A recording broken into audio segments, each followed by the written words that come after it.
नमस्कार, मी जान्हवी नथ क्रिएशनमध्ये तुमचं स्वागत आहे।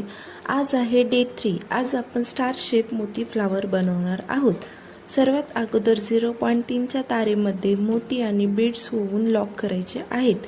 नंतर क्रिस्टल टाकून तो पण लॉक करायचा आहे। त्यानंतर बीड्स होऊन ते पण लॉक करायचे। नंतर 0.3च्या तारेने 2 मोती पकडून स्टार तयार करायचा आहे। अशा प्रकारे आपला स्टार मोती फ्लावर तयार झाला। डे 4ला नवीन डिझाईन येणार आहे। सबस्क्राईब करा। हा फ्लावर कसा वाटला नक्की कॉमेंट करून सांगा। तसेच डे 7 पर्यंत वेगवेगळे मोती फ्लावर बनवायला शिकणार आहोत। Thank you for watching.